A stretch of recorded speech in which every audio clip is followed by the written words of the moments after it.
Bon, bonjour à tous. Merci d'être présents, soit sur place, on est à la Grand Place de Lille, sur les marches, de la Voie du Nord et puis, en Zoom à distance, pour ceux qui n'ont pas pu, ou voulu se déplacer. On est là, présents ici, Violette Spielbout, candidate, aux élections municipales de 2020. Je suis avec Ingrid Bruland, ma directrice de campagne. J'admets les gens en même temps. Et puis, je suis avec Thibaut Denis Dupéage, qui est conseiller municipal Faire Respirer Lille, Vanessa Duhamel, qui est commerçante à Lille, Jean-Sébastien Brisbard, restaurateur à Lille, et Candice Bignot, qui est là derrière moi également avec un masque un petit peu difficile au niveau des distanciations sociales. Donc, on essaye de bien respecter les gestes barrières. Candice, qui est également commerçante dans le Vieux-Lille. On est aujourd'hui réunis parce que le collectif Faire Respirer Lille, vous le savez, depuis les 2 mois de confinement, est resté mobilisé pour travailler sur les questions en fait qui préoccupent les Lillois, et on est resté surtout en contact avec beaucoup de Lillois. Et depuis plusieurs semaines, on se rend compte, on en discute avec nos amis commerçants et puis avec les habitants lillois. Les gens s'inquiètent, se posent des questions sur la braderie de Lille. Donc nous, on s'est dit qu'on allait prendre les choses en main, aller de l'avant et puis en fait discuter du sujet de la braderie de Lille.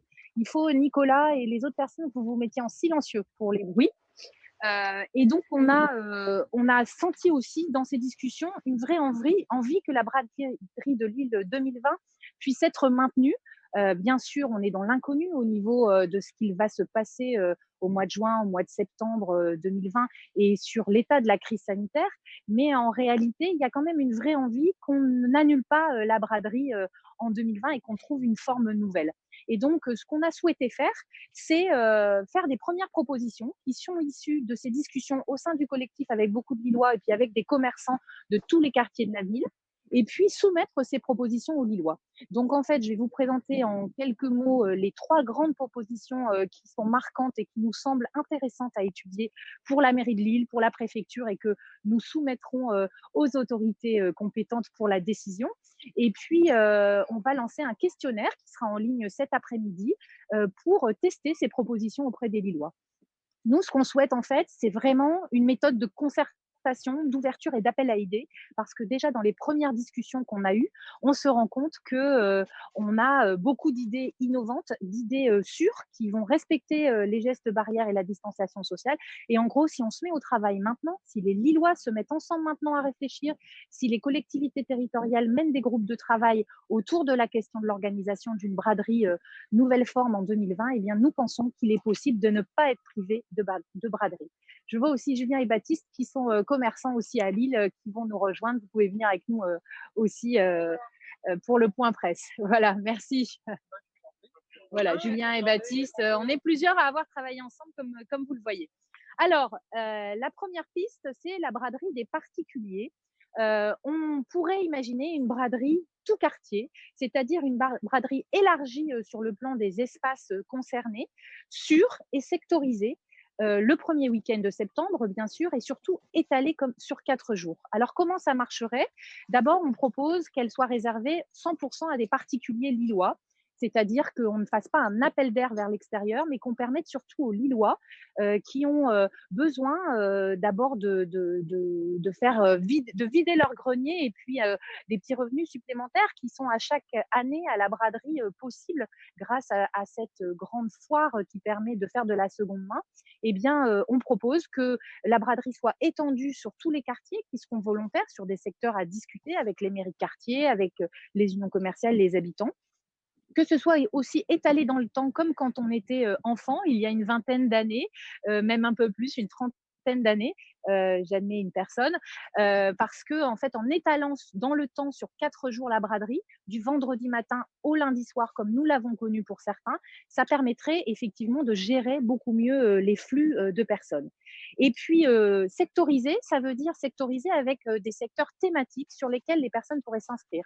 On a pensé, dans les idées qui sont remontées, à la braderie des enfants, à la braderie des vélos et des mobilités douces, à la braderie des modes, à la braderie des solidarités avec les associations, ou à la braderie du livre ou du Made in Lille. Beaucoup d'idées sont ressorties.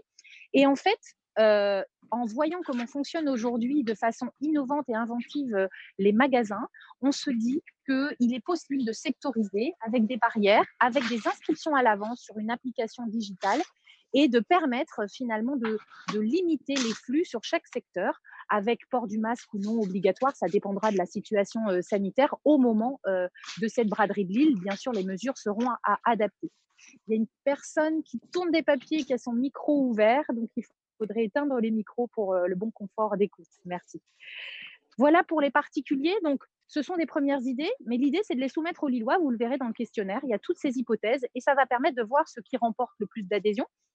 Peut-être qu'on va se rendre compte que la braderie des enfants, c'est un plébiscite. Et bien sûr, il faudra l'organiser dans le respect des gestes barrières et de la distanciation sociale. Et on compte sur à la fois les services préfectoraux, les services de la mairie, et puis la discipline et la responsabilité de chaque Lillois pour respecter ces règles. Deuxième proposition, la braderie des commerçants. Alors là, en discutant avec nos amis commerçants qui sont tous là autour de moi, merci, bonjour Ali, Ali Dupic nous a rejoint également. Eh bien, on s'est dit qu'il était important de soutenir les commerçants et la braderie est très importante pour beaucoup de commerçants.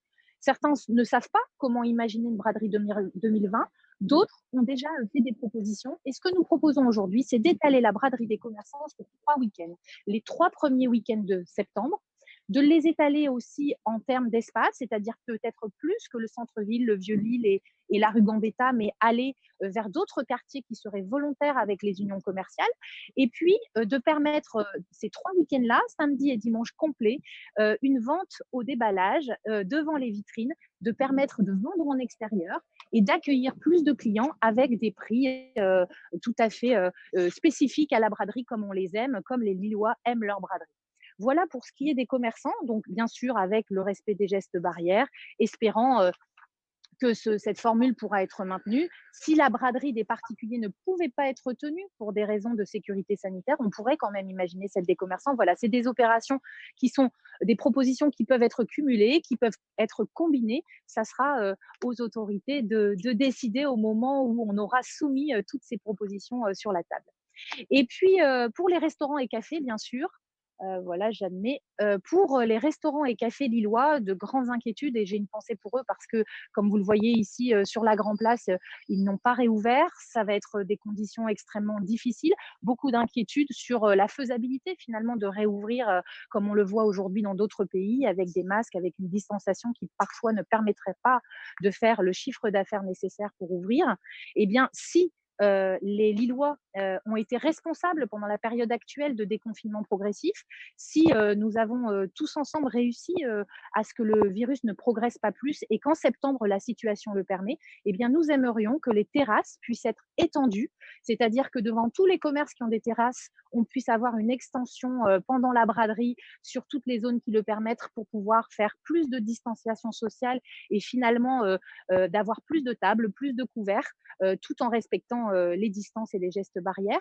Et puis, on voudrait proposer que sur certaines places qui seraient organisées, là aussi, avec de la gestion de flux, du contrôle, de l'inscription au préalable, nous puissions mettre en place des tables pour les restaurateurs et les cafés qui ne disposent pas habituellement de terrasse et qui pourraient là, finalement, organiser un grand espace de restauration pendant la braderie, convivial, avec les moules qui finalement marquent ce moment de la rentrée de septembre pour tous les Lillois. C'est très important parce que nous sommes attachés à cette tradition lilloise aussi d'aller manger des moules en famille et on souhaiterait que ce soit possible avec toutes ces idées innovantes.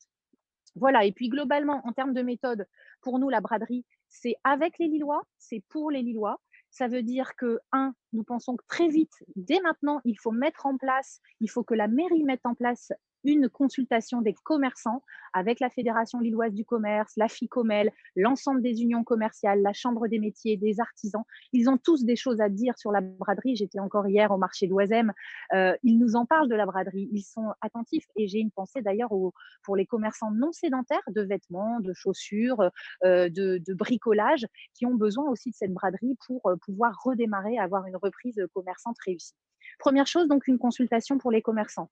Deuxième chose, pour le faire avec les Lillois, nous proposons de nous associer à Eura Technologies et de mettre les startups à contribution pour trouver la façon d'avoir une monnaie digitale, un bracelet braderie, une application braderie qui permettent pour ceux qui le souhaitent de ne pas utiliser d'espèces sur la braderie et d'avoir des transactions facilitées. Ça existe sur les grands festivals musicaux, sur des événements. Et donc, nous pensons que là aussi, en mettant à contribution les acteurs de la French Tech, dont nous sommes très fiers et auxquels j'adresse aussi un petit message, nous pouvons inventer une nouvelle façon d'avoir des transactions pour les commerçants ou les particuliers pour la braderie. Et puis, dernière chose, j'ai parlé de périmètre sécurisé, contrôlé, sur inscription préalable. Tout cela, ça nécessite des moyens humains. On sait bien que la mairie de Lille n'a pas des budgets extensibles, la préfecture non plus. Les services de police ont déjà mis beaucoup à contribution sur les contrôles, sur les gestes barrières et sanitaires. Eh bien, nous proposons d'avoir un grand appel à l'engagement des Lillois. Vous le savez, quand on faisait la braderie de Lille ou les braderies de quartier il y a quelques années, eh bien, il y avait beaucoup de bénévoles habitants lillois qui venaient pour faire les contrôles sur des séquences de 2, 3 heures, 4 heures à l'entrée de la braderie ou pour accueillir. Eh bien là, nous proposons que les Lillois se portent volontaires, 2, 3 heures, 4 heures, pour prêter main forte à la police municipale, que nous saluons également, à la police nationale, pour qu'en effet, cette braderie ne coûte pas plus cher, mais qu'elle permette finalement de se sentir tous ensemble et de faire vivre ce moment de la braderie ville. Voilà, ce sont des premières propositions. Finalement, une braderie plus espacée, une braderie élargie, une braderie sécurisée et contrôlée, une braderie qui respecte les gestes sanitaires, en collaboration avec tous les Lillois, en collaboration avec tous les commerçants de la ville qui auront fait part de leurs idées, avec des bénévoles qui s'engagent pour faire vivre une braderie d'une autre forme.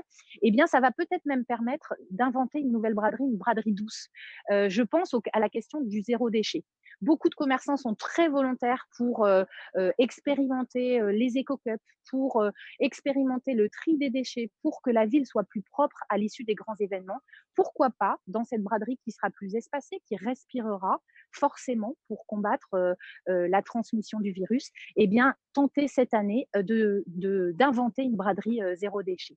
Donc voilà, vous le voyez, plein d'idées. Le questionnaire sera en ligne, il est en ligne là, il va vous être communiqué à vous, les journalistes, pour que vous puissiez le tester. Et puis, nous allons le relayer. Nous sommes 300 au sein du collectif Faire respirer Lille. Nous allons le faire remplir à nos familles, nos amis, nos connaissances, pour que les Lillois s'expriment. Et puis, eh bien, pour début juin, d'ici une dizaine de jours, 15 jours, nous allons exploiter les résultats, les présenter et les proposer à la mairie et à la préfecture pour finalement qu'ils puissent prendre les décisions, faire le travail préparatoire pendant ce mois de juin, avant peut-être le second tour des élections municipales.